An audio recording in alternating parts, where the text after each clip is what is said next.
Very much. Finally tonight, we want to take a moment to recognize the 78th anniversary of D-Day, when Allied troops stormed the beaches of Normandy in northern France and turned the tide of World War II.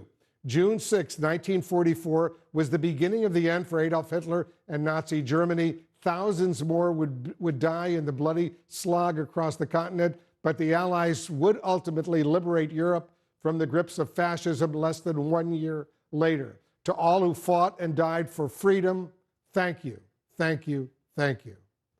Erin Burnett Out Front starts right now. Out front next, a deal on guns may be within reach. A crucial bipartisan Senate meeting taking place as I speak. One lawmaker telling CNN there could be something by tonight. But the last-minute changes here raise a lot of questions. It comes after at least 13 mass shootings over the weekend in the U.S., plus fears that the Black Sea is the next front of Putin's war as he tries to crush Ukraine. Ukraine says it's taken out a top Russian general. So who is really winning the war tonight? And a game changer, 14 patients, all with cancer, all given the same drug. And tonight, every single one in remission. Let's go out front.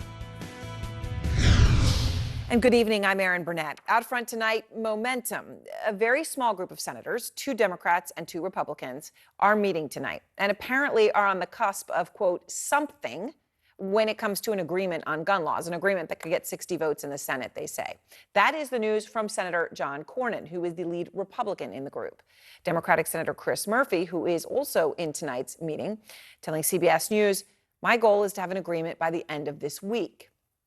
Look, it's been years of nothing. It's been decades of nothing, but it appears that some sort of momentum may be building in Washington.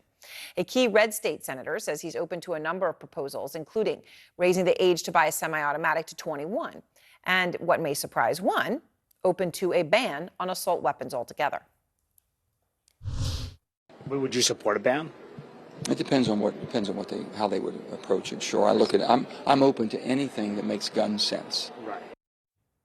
Okay, this is very significant, right? Senator Manchin, of course, is a crucial vote, but I'm not saying it for that reason. I'm saying it because he hasn't gone that far before. He's one of the most conservative Democrats in the Senate.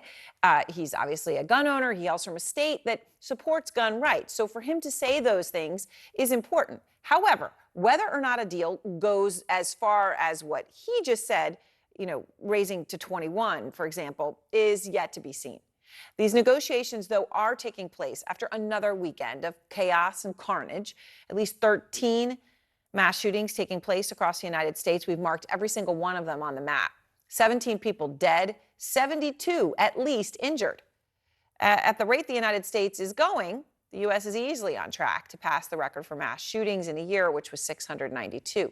We're already well past one a day on average for this year. The latest shootings were at, just places people live their regular lives, a graduation party, a nightclub, a popular entertainment district, and a strip mall. All of them mass shootings this weekend. In Philadelphia, there is an urgent manhunt underway for one of the alleged gunmen. Police say a brawl between 3 men turned into a scene of terror. Then 3 other people were dead. A few hours later, in Chattanooga, gunfire erupted outside a nightclub. 2 people killed, 14 more injured. These are just 2 of the latest massacres after the Robb Elementary shooting in Uvalde and the supermarket in Buffalo. And as I mentioned, that small bipartisan group of senators meeting tonight to try to make a deal on guns is literally happening as we speak. So let's go to Capitol Hill and Manu Raju. Manu, it's a small group, but it is obviously 2 very important Republicans, 2 important Democrats. And they say they're trying to do something they can get a filibuster-proof vote, 60 votes, right? This is obviously would be very significant, but where is it at this time? There's optimism, but there's no deal yet, and it's still uncertain whether a deal will actually be had that can pass the United States Senate. You mentioned raising the age from 18 to 21 to purchase those semi-automatic rifles. I talked to the 2 key Republican senators ahead of this meeting tonight, the Senator John Cornyn of Texas, Thom Tillis of North Carolina. Both of them signaled that that would not be included in a final package. Cornyn said it's, quote, controversial. He cited a ruling before a 2-to-1 panel before the U.S. Court of Appeals for the Ninth Circuit that said it is unconstitutional to ban those firearms for 18 to 20-year-olds, even though that has not been ruled on by that full court or even by the U.S. Supreme Court. But both Tillis and Cornyn instead focused on another another issue in which negotiators are looking at juvenile records for gun purchasers, try to expand the background check system so they can access those juvenile records to determine whether or not someone can actually purchase a firearm, an 18 to 20-year-old to purchase a semi-automatic rifle. Till said this could lead to a waiting periods of sorts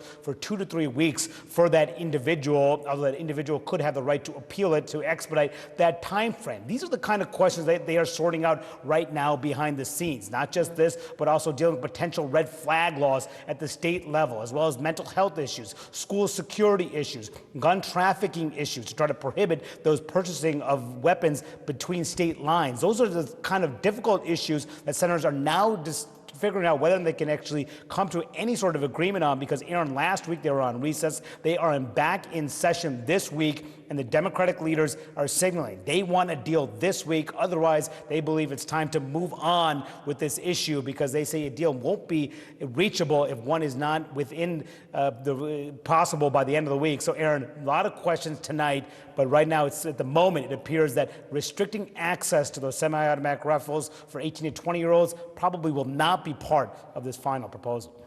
All right. Thank you very much, Manu. So the negotiations on Capitol Hill come in the wake of at least 13 shootings across the country this weekend. Alexander Field is out front. A suspect now in custody and in the hospital, injured by a police bullet, and a warrant now out for the arrest of a second shooting suspect following a mass shooting in a busy nightlife area of downtown Philadelphia. There were so many people. If you see the video, there's just so much going on, and people are trying to render aid, and victims are being moved around. Police say several individuals pulled guns after a fight started Saturday night. A ghost gun with an extended magazine left behind. 11 people were injured. 3 people died, including a third suspected shooter. Horrendous and unthinkable acts happened in a very popular local and tourist hangout. Among the victims, Christopher Minners, a resident advisor who was out celebrating his 22nd birthday. Philadelphia's district attorney saying it's time for real action. And we have come to the point where any legislator who is accepting donations directly or indirectly from the gun lobby belongs out of office.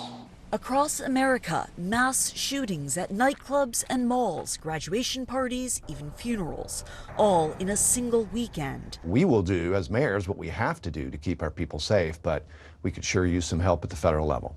The mayor of Chattanooga, Tennessee, urging lawmakers to act after a nightclub shooting there left 14 people injured and 3 killed early Sunday morning, the second mass shooting in that city in just 2 weeks. It's going to be a long, hot summer. Since Friday, at least 10 mass shootings in 9 different states, claiming the lives of more than a dozen people and leaving at least 60 more wounded. In Somerton, South Carolina, 7 people injured, 1 killed at a graduation party. In Phoenix, it was a strip mall. 8 wounded, a 14-year-old girl died. These are just the latest of the 246 mass shootings in America this year. That's the same startling number as this time last year, according to the Gun Violence Archive, but a big jump from 2020 and 2019. The endless grief, the shattered sense of peace, and the unshakable horror seen in recent weeks, from Buffalo to Uvalde, bringing the national conversation over guns to a fever pitch. I'm more confident than ever that we're going to get there, but I'm also more anxious about failure this time around. Aaron, here in Philadelphia, officials pointed out today that 2 of the shooting suspects did have licenses to carry firearms. They also say that there are certainly more charges to come. There have been no murder charges at this point. They say that investigation is ongoing, with police and prosecutors both poring over videos collected from a 2-block-long crime scene. Aaron? All right, Alexander Field, thank you very much. On the scene in Philadelphia. And I want to go now to a member of the bipartisan group of Senate negotiators on guns, Democratic Senator Richard Blumenthal. So, Senator, I understand, talks are going on here as we speak, and time is of the essence, sort of a window of time where either something will be accomplished or this will get put aside yet again. How close are you to a deal tonight?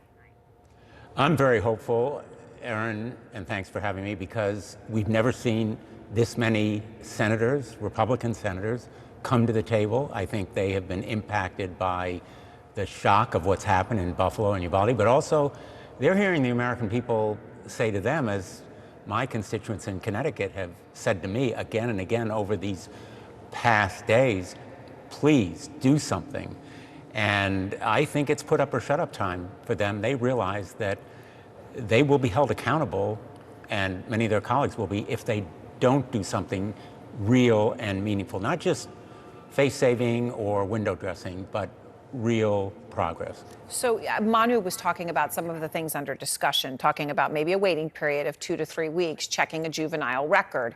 Obviously, those are changes, and those would be something to do. That they've been clear, though, on the Republican side, for example, right now, that they would not raise the age to 21.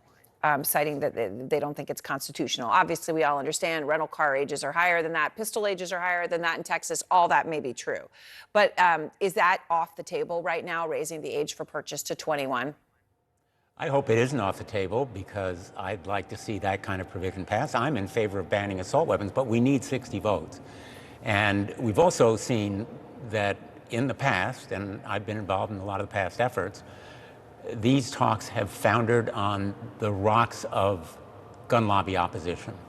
And my Republican colleagues will have to stand up to that opposition now with measures that can get 60 votes. That's the key criteria. And the core components seem to be mental health, expanded efforts there, school security, better support for local school districts, but also, very, very importantly, red flag laws, separating people from guns when they are dangerous, imminently threatening to themselves or others. More than half of all gun deaths are suicides.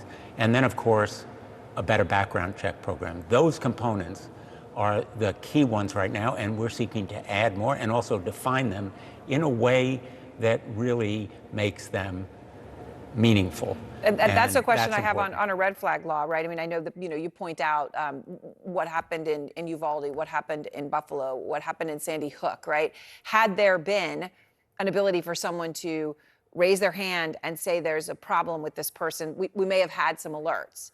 But that's very different than there actually being a codified law that would result in that hand being raised, turning into that person can't buy a gun. Do you feel that you're getting there?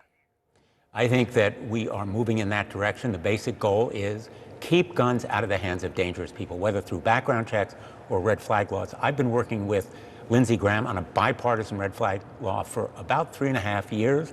We have really gotten to a point where it is truly one of the consensus points, but we still have some of the details to resolve. And you keep emphasizing the 60-vote threshold. That is crucial, right? That's what this is going to require. Obviously, you've got Senator Manchin on the Democratic side on board with all this. He seemed to be on board even with 21, but that appears to be off the table from the Republican side. Are you given the full guarantees from your Republican counterparts that whatever is agreed to in that room with 2 Republican senators will indeed get you to that 60-vote threshold? There are no guarantees in the United States Senate, but if 5 Republicans will agree with 5 Democrats to adopt common sense, sensible measures that will help save lives. That's the key measure of success here. We can build on whatever we do here. A lot of us are going to think it doesn't go far enough, but it is a beginning, and we can build on it in the future, creating the opportunity, but also showing Republicans that there is no political, in effect, self-destruction resulting from being on the side of 90% of the American people. All right. Senator Blumenthal, I appreciate your time. Thank you very much, Senator, joining us as those talks, as I said, are ongoing tonight. Next, the Justice Department handing out its most serious charges to date in connection with the January 6th insurrection, plus a nuclear threat for all of Europe. The UN's nuclear watchdog tonight warning there is a clear and present risk to the largest nuclear power plant in Europe. And could it be a cure for cancer? 14 patients with advanced cancer, all in remission tonight. Every one of them, the tumor gone, all after taking the same drug. The doctor behind that breakthrough study is out front.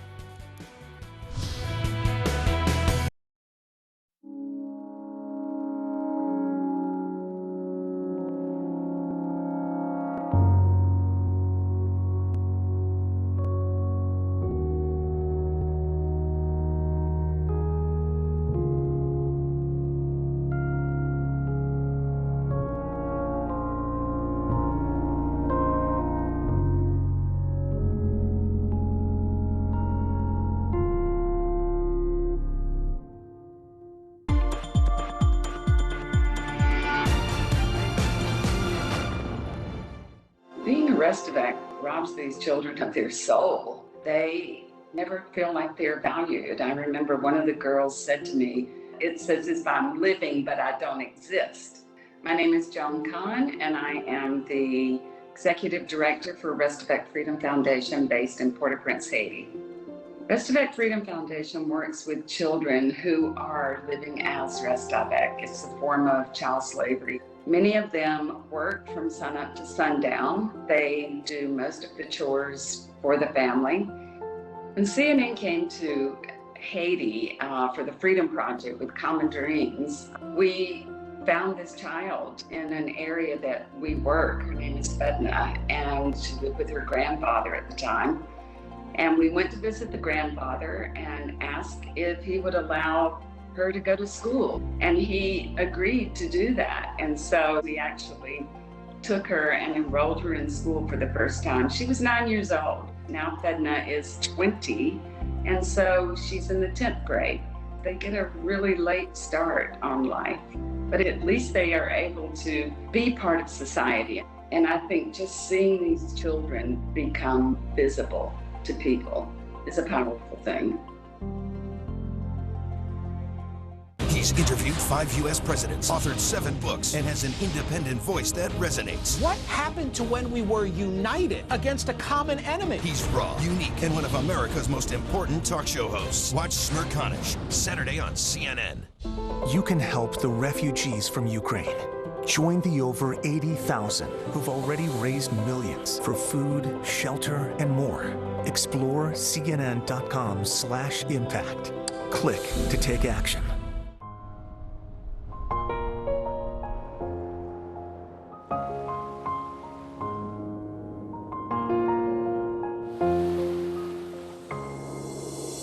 We share this place, we all belong.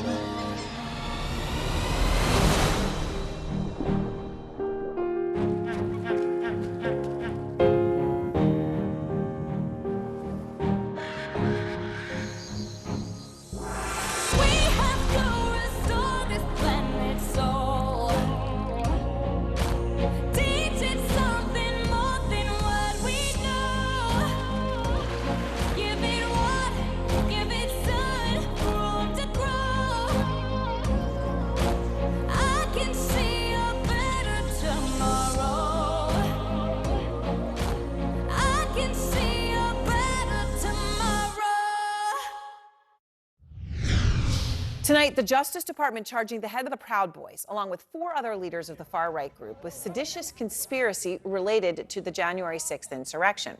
Federal prosecutors accusing the defendants of intimidating members of Congress in the hope that they would flee the Capitol and not certify the 2020 election.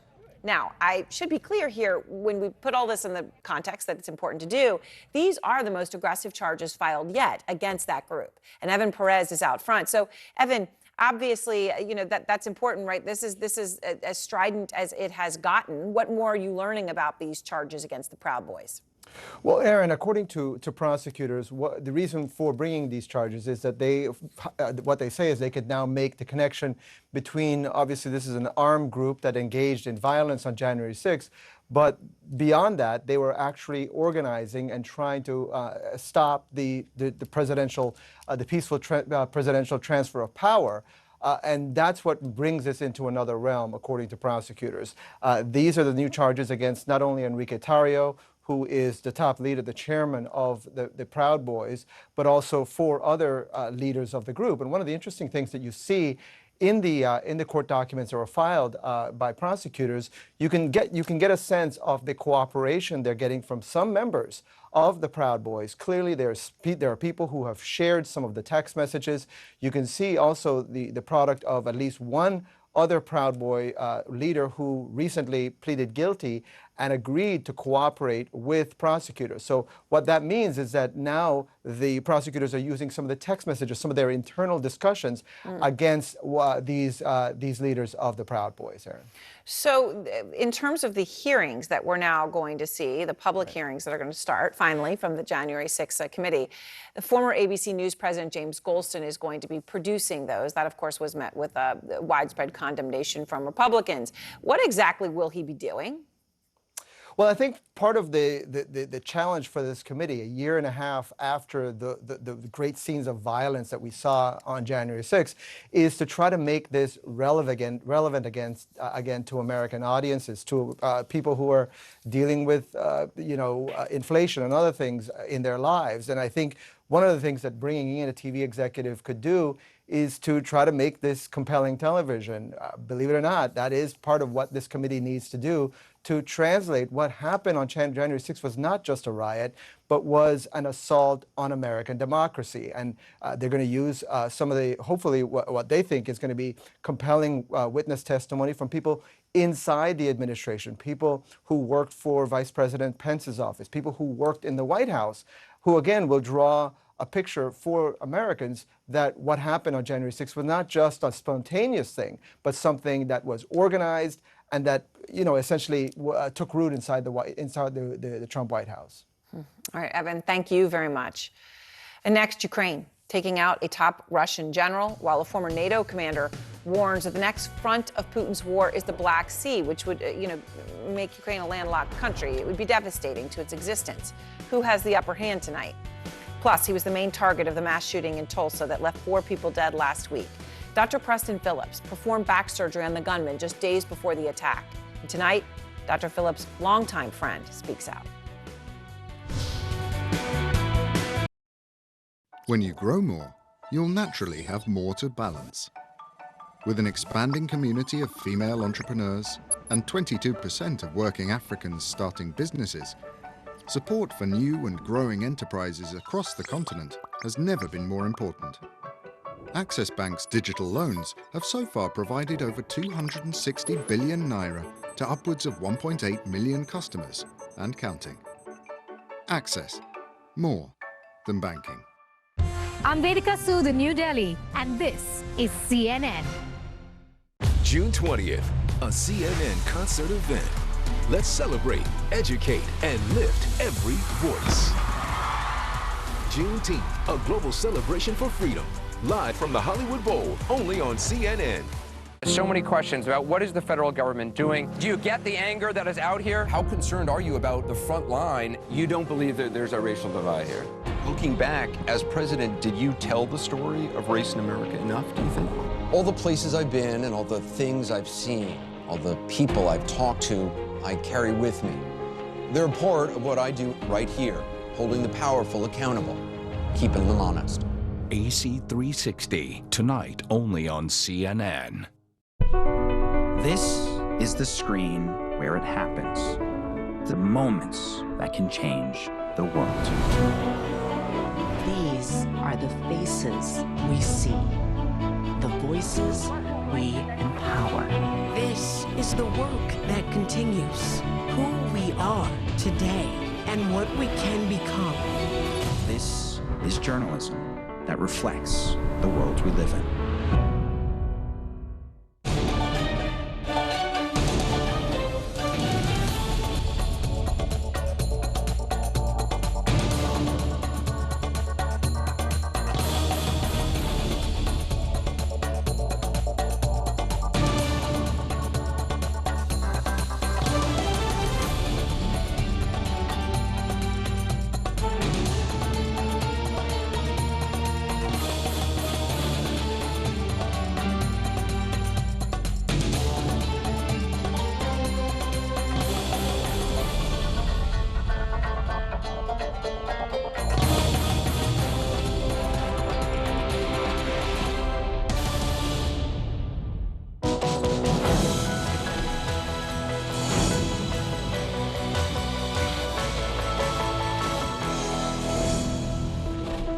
As the sun sets in Seoul and Shanghai, deals are signed in Dubai, and Europe is already in play. New York prepares to make its first move. I'm Julia Chatterley, host of CNN's First Move. I'll speak to newsmakers, risk takers, and the ultimate game changers. Bold moves, big deals, winning trades. It's all right here. Make CNN your first move. First Move with Julia Chatterley today. Connect the world with Becky Anderson. It all starts starts here. Changing, fighting, creating, connecting. Real news that shapes our world. Getting perspective on this region from this region. Places that many of us know, but few of us get to see. It all starts here, and that's why we're here, bringing you the world from our Middle Eastern hub. Connect the world with Becky Anderson today on CNN. This is CNN. More people get their news from CNN than any other news source. Tonight, the next front in Putin's war on Ukraine, former NATO commander James Stavridis warning that it will take place in the Black Sea and that it could happen over the next few weeks. Right now, Ukraine says Russia has about 30 ships and subs in the Black Sea, including a dozen large landing ships. They've been obviously blockading Ukraine. Russia has launched multiple guided missiles from the Black Sea to hit targets across the country and made no secret of its goal to render the country landlocked, which of course would be devastating to its existence. But on the other side, Ukraine also coming out and saying that they have made gains against Russia, including killing another Russian general, adding that Roman Kutuzov was killed during fighting in the Donbass in eastern Ukraine. Ukrainian forces also reporting they reclaimed territory in the key eastern city of Severodonetsk. Fighting there is so intense, though, that a top regional official says the situation is changing every hour, so it's very hard to know exactly what's happening. It's all as the head of the IAEA warns there is a clear and pleasant risk to Ukraine's largest power plant, the largest in Europe, that Russian forces seized control of. Matthew Chance is out front in Ukraine. And Matthew, look, even with all of the fighting and shelling initially at the Zaporizhzhia power plant, the IAEA refrained from the language they're using now. This is incredibly strong language that they are warning about. How concerning is this? Yeah, well, the IAEA are obviously getting very frustrated that they haven't been able to secure access to that power plant. And of course, that alarm is shared by the Ukrainians as well. They're one of the biggest operators of nuclear power plants in the world, I think the 7th biggest. And they've expressed concern from the outset of this conflict with Russia about the way that nuclear power facilities have been jeopardized by the conflict. Of course, Russia initially took over the Chernobyl site, kicking up radioactive material that had laid settled there for decades. And you mentioned when they took over the Zaporizhzhia plant, they attacked the compound as well, bringing the conflict in very close proximity to that nuclear power station and, threatening a much bigger sort of catastrophe. And just yesterday, actually, a video emerged of a Russian cruise missile traveling at very low altitude just above a nuclear power plant a short distance from here in Mykolaiv in the south of Ukraine. So there is a lot of concern being expressed in Ukraine and internationally as well at the way in which nuclear infrastructure in this country is being jeopardized, threatened by this ongoing conflict. Erin. All right. Thank you very much, Matthew Chance in Kryvyi Rih in southern Ukraine. Out front now, Evelyn Farkas, who was the Deputy Assistant Defense Secretary for Russia, Ukraine, and Eurasia, along with retired U.S. Army Brigadier General Peter Zwack, who was the former senior U.S. defense official and attaché to Russia. So, General, let me start with you. We have not heard words like this from the IAEA, and yet here we are 100 days in the war. They're saying there's a clear and present risk to that Zaporizhzhia power plant. I should note the nuclear waste there is stored in non-reinforced containers. It is stored above ground. This is the largest nuclear power plant in Europe. It's been 100 days of war, and now we have an imminent crisis there. General, how concerned are you about this? In early March, it was a near miss. Rounds got fired into the overall, if you will, compound of Zaporizhzhia. It's the Enerhodar nuclear reactor complex, and it came close to actually hitting something of high value, highly dangerous. So, the IAEA is very nervous now that there hasn't been that there's no regulation. The Ukrainians are saying they need spare parts to operate, if you will, these reactors. It is in a war zone, so all of that together is potentially quite dangerous if it goes in some horrific way. You've just hit, it's just completely contaminated a breadbasket, an industrial area, and the vapors would flow. So it's big trouble. It's big worry. Yeah, I mean, obviously deeply, deeply concerning when we're at this point. And, I know someone who has a family member who works at that plant. They're not even able to speak to them, right? Because Ukrainians are still working there every day, even though Russians control it. I mean, it's sort of unbelievable, the black hole that this situation is in. Evelyn, it comes as Russia has dozens of ships and subs in the Black Sea, launching guided missiles from the Black Sea across Ukraine. I mentioned what Admiral Stavridis, former commanding general of NATO, said, that this is going to be the next front in the war. Obviously, this would greatly expand the war. What do you think? Full disclosure, I worked for him when he was the Supreme Allied Commander of NATO.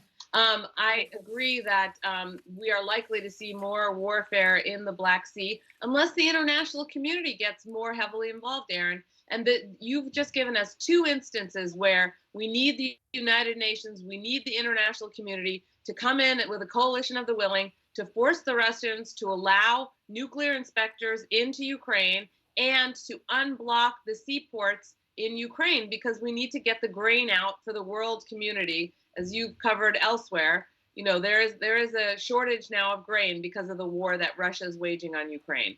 Both of these things require international efforts to make sure that that the war doesn't continue to cause the impact that it has had globally.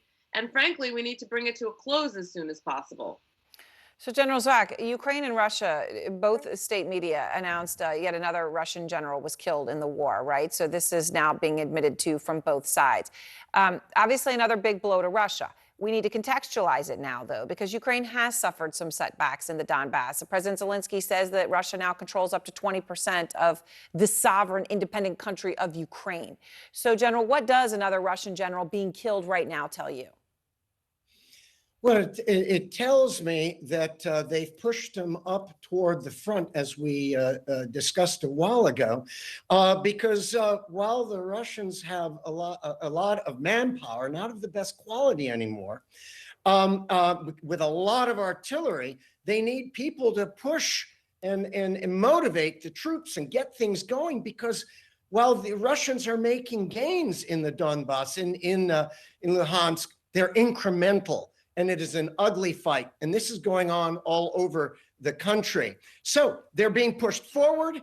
Their communications security is lousy. They're getting, whether they're targeted by electronics or by snipers, yes, it is bad. To lose 10, 11, 12 generals is extraordinary.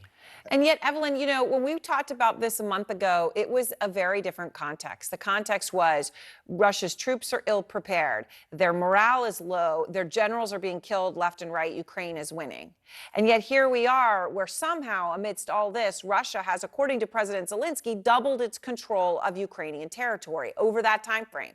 10% they took in 2014 when in the occupied Donbass as well as Crimea. And now Zelensky says it's 20%.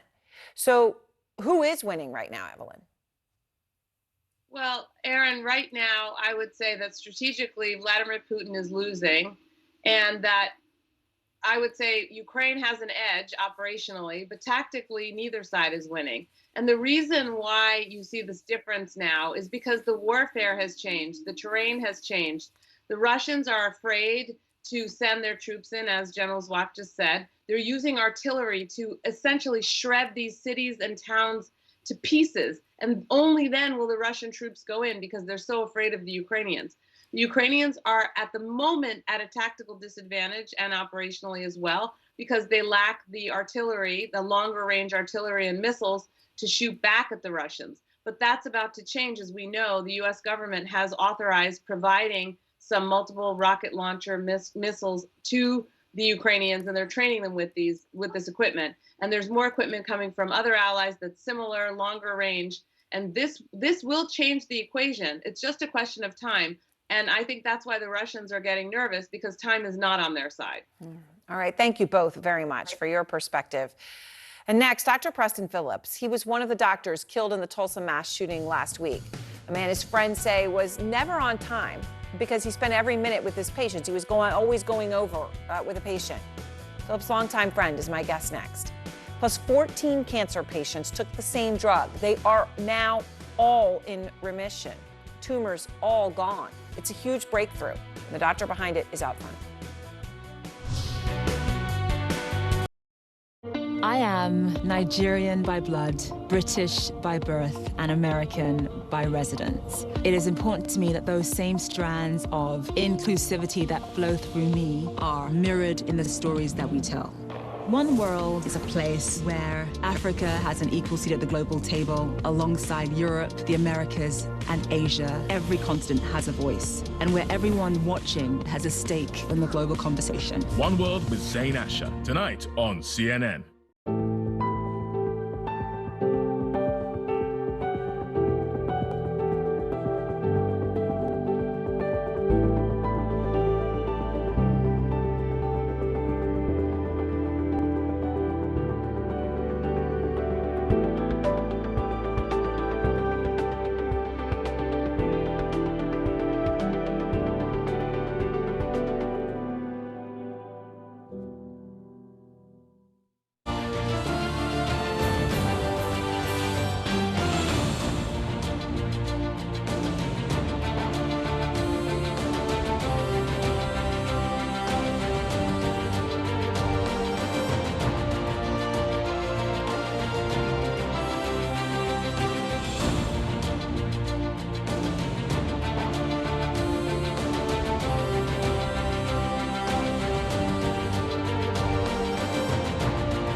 In a leafy corner of Bawal National Park, a high-stakes courtship is taking place.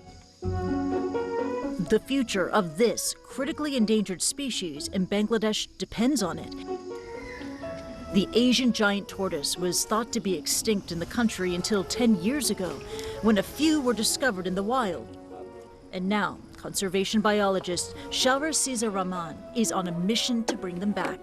We realize if we want to prevent extinction of the species from Bangladesh, we must take drastic efforts. Rahman runs a conservation and breeding center for 4 critically endangered species of turtle and tortoise. The captive bred critically endangered Asian giant tortoises, which are bred here in our center for the first time in Bangladesh. We'll be releasing these individuals back in the wild. Working with the indigenous Mro community, he and his team train former hunters as parabiologists, or citizen scientists that collect data and monitor species to help protect local wildlife. We're empowering them to be the guardian of the ecosystem.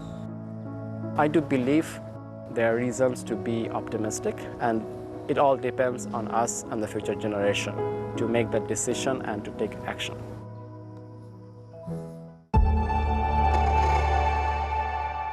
On Culinary Journeys, meet Japan's Natsuko Shoji, a chef earning rave reviews. Inspired by art, she is a rising star in French cuisine and in an industry where men dominate. See how she overcame life's challenges despite the odds and is now paving the way for a new generation.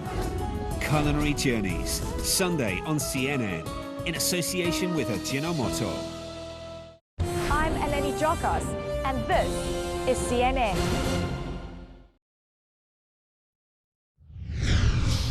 Tonight, AR-15 sales spiking in some parts of the country as Democrats push for an assault weapons ban. One store in Georgia reporting assault rifle sales tripled last week, with people lining up outside the door. It comes as the friends and family of the 4 victims killed in the mass shooting at a Tulsa medical center are calling for change. Police say the gunman bought his AR-15 on the very day of the attack, where he killed 4 people, targeting Dr. Preston Phillips just 13 days after Phillips performed his back surgery. We have also found a letter on the suspect which made it clear that he came in with the intent to kill Dr. Phillips and anyone who got in his way. He blamed Dr. Phillips for the ongoing pain following the surgery. Out front now, Dr. Lanford Peck. He was a longtime friend of Dr. Phillips. They did their medical residency together, and their families were neighbors. So, Dr. Peck, I begin by just expressing how sorry I am for your unfathomable and, it's an incomprehensible loss of your friend, a senseless tragedy. Please tell me about him. What do you want the world to know about him? Well, Dr. Phillips, I first met Dr. Phillips in 1990 when he started his residency. I was a medical student at Yale, and the first thing that struck you when meeting Dr. Phillips is his imposing stature. He was quite an imposing physical specimen, but that belies his very gentle nature. He was just a big teddy bear. He soon became a mentor to me and gave me countless good advice. He was just the embodiment of what a physician should be. He was compassionate, caring, kind, selfless, and despite his academic accomplishment and accolades coming from the Ivy Towers of Harvard, coming through Yale, he remained humble throughout the time I knew him because he never forgot his humble beginnings. So he was just the embodiment of what a physician should be.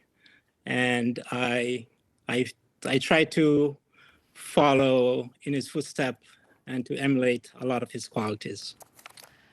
Dr. Peck, police say the gunman purchased that AR-15 style rifle on the day of the shooting, 2 p.m., right? Less than 3 hours later, he goes to the hospital and he kills multiple people, including your dear friend, Dr. Phillips. He kills another doctor. He kills a receptionist. He kills a patient. These are, as I said, unfathomable losses. It's impossible to understand this. Dr. Peck, what do you hope that this country learns from his death? Well, it's happening so frequently now, we tend to become numb and look at these people as numbers. But the day I came home and I heard about the Tulsa shooting, I've been following the Robb Elementary shooting in Texas. And so I was numb, I just like another shooting. It was not until the next day when my phone was inundated with this call that I found out it was my dear friend, Dr. Phillips. And suddenly this took on a whole different meaning when it's somebody that you know, it's your family member. And I just think something has to be done because we can no longer use mental health as a scapegoat. Yes, mental health is a very important problem that needs to be addressed. However, in all these mass shootings, Robb Elementary, Sandy Hook, Columbine, the Tops grocery store in Buffalo, the synagogue in Pittsburgh, there's just one common denominator, and that is guns and the easy availability of guns. And I think that has to be addressed. And it's very sad that this has become a political issue because it should not be a political issue. It's a common sense issue. Nobody is, I'm fully supportive of the Second Amendment, but what I'm not supportive of is someone being able to get a gun, walk into a shop, get a gun, and in a few minutes walking out with an assault-style rifle. There got to be some more common sense approach to preventing these guns from getting into the hands of people who should never own these guns. Well, Dr. Peck, I appreciate your taking the time. I appreciate your speaking and sharing some of the real person, the real human of the loss of your friend, and a terrible loss it was. Thank you so much, Doctor. Thank you very much. And next, 14 people with advanced cancer now in remission. Their tumors are gone after taking the same drug. A doctor from the study has the remarkable news next. Plus, British Prime Minister Boris Johnson's reputation in tatters after just barely surviving a no-confidence vote tonight.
The region's post-pandemic, or mid-pandemic, I should say, performance is, as you go across the 20 or so countries that make up the Middle East and North Africa, is as diverse as the 500 million people or so that live in it. We've been saying for a long time that the only way we can address, as a sort of silver bullet, the youth unemployment crisis and socioeconomic problems that we have and challenges we have across the region is by nurturing small businesses to create jobs, create opportunities, and pursue innovation. The problem is no one was investing in small businesses, but I see that changing. We need to create businesses as change agents who can in turn create the solutions both on a social and economic objective. One of the other trends we're seeing is where businesses are aligning with their social and environmental impact in addition to their, of course, financial impact as being one and the same in terms of stakeholder returns. So that, I think, is a positive trend we have to nurture.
Afghan women are afraid that this is the beginning of your efforts to erase them from the workspace. It's not clear. Even if we appear with the burqa, maybe they will say that women's voices are forbidden. Did you ever imagine that you would be prevented from going to school? Girls' education is fundamental to the dignity of Afghan life. Do you believe that young girls will be allowed to go to school here in Afghanistan?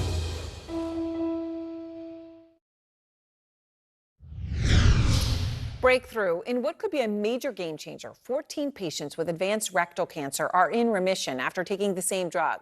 It's a small trial, but so far it had a 100% success rate. The tumors are gone with no chemo, no radiation, no surgery. Out front now, Dr. Andrea Sursek, an oncologist at Memorial Sloan Kettering. She was part of the research team that conducted this study. And Dr. Sursek, you know, of course, when I saw this, I stopped dead. I think everybody does when they hear the headline that cancer could be gone. I mean, it seems impossible. It certainly is remarkable. From your perspective, how remarkable is the outcome you observed? It's absolutely incredible. We didn't expect it. We've certainly never seen this before. It's really what, you know, cancer doctors' dreams are made of, to see a response like this, such incredible efficacy with really almost no toxicity. Our patients feeling great after the treatment with completely normal body function in something like rectal cancer, where normally our therapies are really quite toxic. So it's absolutely incredible. So can you tell me more about the drug? I understand it's called dostarlimab, and why you think it worked. So it's an immunotherapy, and it works by unlocking the body's natural immune system to fight cancer. And this type of therapy works in specific cancer cells in colorectal that are mismatch repair deficient. So they lack a gene that enables them to repair their DNA. And because of that, they have many, many mutations. And the immune system recognizes the cancer as foreign. And so when we give immunotherapy like dostarlimab, it really just revs up the immune system so that it sees the cancer and gets rid of it. But what's so remarkable here is that it completely eliminated the cancer. The tumors just vanished in all 14 consecutive patients.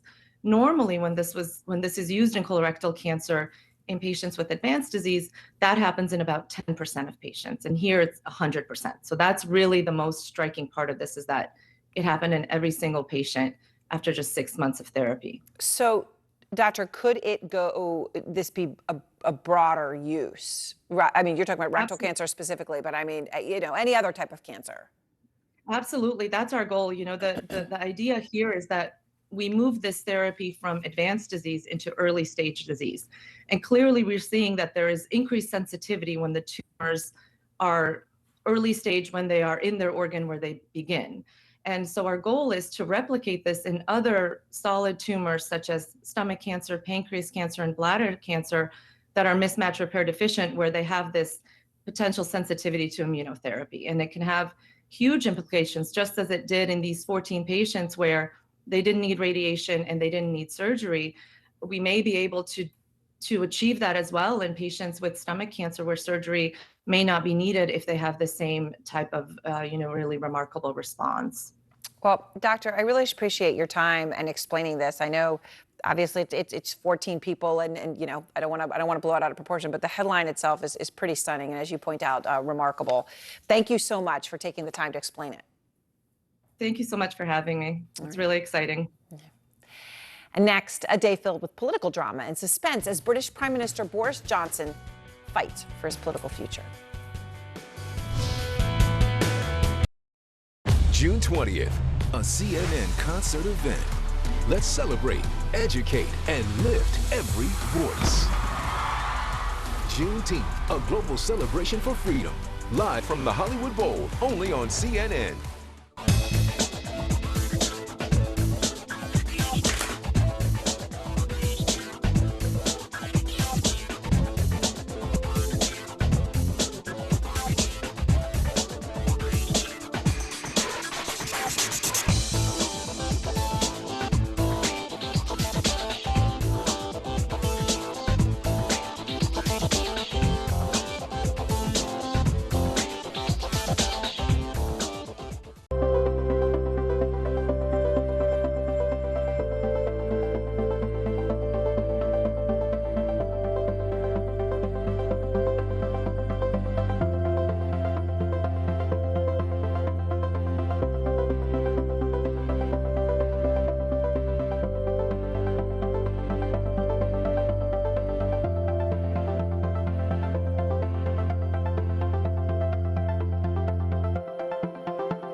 I'm Zain Asher,